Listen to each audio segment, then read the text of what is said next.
it's music and stuff with me, Rob Lewis, and I'm just about ready for Christmas now. I hope you are too. Of course, you might be watching this after Christmas. If you are, hope you had a good one. But for me, it's Christmas Eve here at the Rob Lewis Studios. But this week I am reviewing not one, but two issues of the Quantum Leap comic. And that is the special edition of number 1 and number 7. Let me get a good, try and get a decent thumbnail here. I don't know if I can do this. I'll try.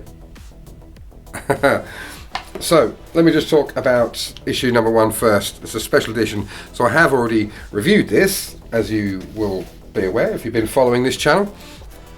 This is a special edition, so it's a reprint because they basically sold out of the initial line and there was such high demand for them to reprint it, so they did, with some slight additions and improvements. Another C. Winston Taylor cover here. I like this. This is the original cover of issue number, what do I do? Draw around it. That's the original cover of volume issue number 1. And you can see Sam's reading it and Al's there with a mucky poster. Oh yes, hello. Hello, Holiday Rob here from Croatia. Just want to let you know, if you're enjoying this video, thanks very much for watching, but don't forget to smash that like button, hit the subscribe button, and of course the alarm notification bell so you know when my videos are coming out. And yeah, if you're interested, I've got social network stuff, Facebook, TikTok, Instagram, not Twitter though. And I've also got a Patreon, so you can find me there. It's in the description. Links for everything's in the description. And yeah, I'm going to hand you back again, because otherwise Studio Rob gets frustrated. Thank you very much. So I won't go too much into this, but the editorial there. And as I say, it's a reprint of the issue number 1, but where they've improved it, it's brighter. Remember I said when I was reviewing issue number 1, it's quite dark and stuff, that they've lightened it up. I don't know how, but they've made it a little bit brighter, which is good. So I'm not going to review the story because I've already done that, but it is a little bit easier to read, being brightened up like that. No ads so far either, which is interesting. But yeah, I remember that was a decent story. Now here it's slightly different because it's got a different leap out at the end. This is him leaping into a golfer about to make a putt, which we will learn more about in the next one. And here we have, this is a nice little story here. It's about Dean Stockwell getting his star on the Hollywood Walk of Fame on February 29th, 1992, Leap Day. Let's see what they did there. There he is with Scott Bakula. There he is getting his official star. It's very nice. Oh, with his co-star on Easy Rider?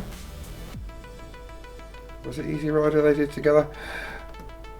But yes, co-star Dennis Hopper there, holding a copy of issue number 1. And here we have a different article. It looks the same, but it's not. First Quantum Leap Convention, a leap in good time, in Universal Hilton, California, March the 1st, 1992. So the following day, it would appear. And so they had to hightail it from there, from the Hollywood Walk of Fame, to get to the convention. So there's a panel there with Deborah Pratt there, as you can see, and wish I'd been there, but I was very young at the time. There's some props they had from Blind Faith, manacles from Unchained, a Q&A with Dean Stockwell, Donald Belisario and Scott Bakula there. As you can see, the power trio. Yeah, it's really interesting. Oh, this is the Deborah Pratt with the guys that make the comic book. What the devil? That was a dog. Photo gallery, Scott Bakula and Roddy McDowell, who comes into the series in series 4. Dean Stockwell's brother Guy, who was also in The Right Hand of God, if you remember. Dean Stockwell and Dennis Hopper again. So yeah, it's a nice little touch there. This is just the crew that make the comic book, having a little bit of fun in the set there. Say cheese. Fans attending the first Quantum Leap convention were treated to an 8x10 glossy signed by Scott Bakula and Dean Stockwell, reproduced here for all of you who couldn't attend. Here's what you could have won. And an advert for Death Becomes Her. We'll address that a little bit later on. So that was issue the #1 special edition. But following the narrative, we're going to look at issue #7 now. As you can see, this is a double leap issue. So it's got 2 short stories there. A little bit of an editorial there. Leap in here. The same text as before. There's a little bit more in this text, but different illustrators. So this is Lives on the Fringe, written by Charles Caddyshack Marshall, Dan Dogleg Left Day and Dave Dogleg Right Day, illustrators. Vicky Wicked Slice Williams is the letterer. Scott Sandtrap Rockwell is the colorist. George Double Bogey Broderick is the editor. It's a good little story. Again, it's another one where I don't know. This is where the slight difference between the comics and the TV show are, because he's leaped in there and Al tells Sam, he's leaped into Joe coaching, a golfer who's just sunk that putt. Al tells Sam that he's there. They don't know why, but there's a 94% chance that him making the putt that he made will endanger the life of someone close to you, but nothing specific. So I have to be critical here, because that wouldn't happen in the show. Ziggy would know who was in danger, because it would have been in the on the records. But just saying that someone's endangered, Ziggy wouldn't know that or be able to predict any percentage of that. If I'm wrong, tell me in the comments, but I'm pretty sure that's how it works. So this is where it's slightly misinformed compared to the TV show. Basically, this is his manager, Max. Is it Max? Yeah. Who says that he was supposed to have lost the game because they've been cozying up with mobsters, making dodgy bets, taking a dive, kind of thing. He's with his wife. This is obviously drawn from a headshot of Scott Bakula or a publicity photo. His father-in-law, who's an ex-golfer, who's got a golfing club. Another publicity shot there, as was the one I looked at Al previously. Do I need to do this to prove it? There, that one.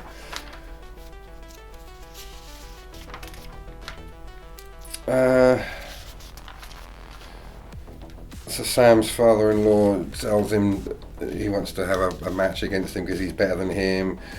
At 10 o'clock at his club, there's some gangsters threatening him, wanting their 300 grand he owes them. Golf match with the father-in-law, lightning is in a storm, lightning strikes, blah blah blah blah. That's what he was there to do, etc. etc. It's a nice little story. It's a little bit incorrect.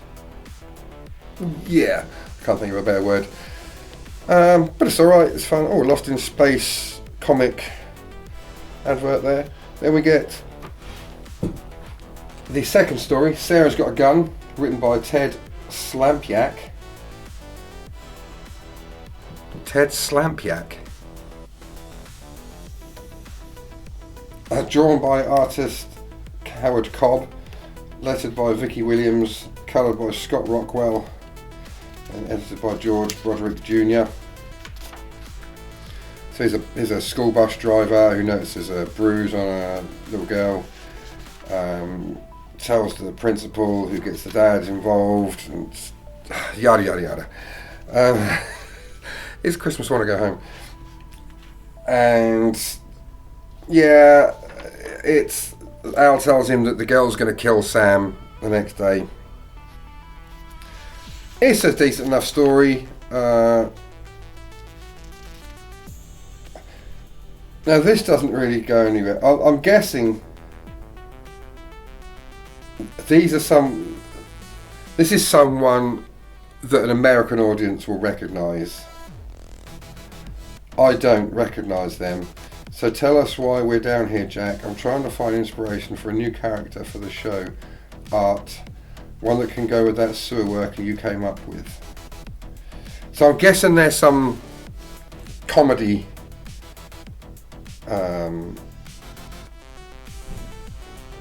duo. They've got some show. This one looks mildly familiar. But again, I don't know who they are. So if you know who they are, let me know in the comments. I thought it was going to go somewhere, but it didn't, which obviously means it's some sort of joke. But yeah, it's not. Oh, the first one was 1974. This is 1959, by the way. What about it? It's a decent enough story. Might have benefited from having a whole issue to itself. Possibly, yeah. But it's alright. And then we leap into this one, which we had. This was issue 2. I'm guessing it's to fit in with the reprints. I don't know. I used to have one on the show sometimes, wouldn't it? August 1992, Leap Year continues. A special reprint. Yeah. So August? I'm confused. But there you have 2 Death Becomes Her adverts. So yeah, it's pretty decent. Some question marks. Not my favourites, but they're okay, entertaining. I've got to go now because it is Christmas Eve, so I shall bid you farewell and wish you a Merry Christmas. Thanks very much for watching. I'll see you in the next one. Catch you later, Bill and Ted.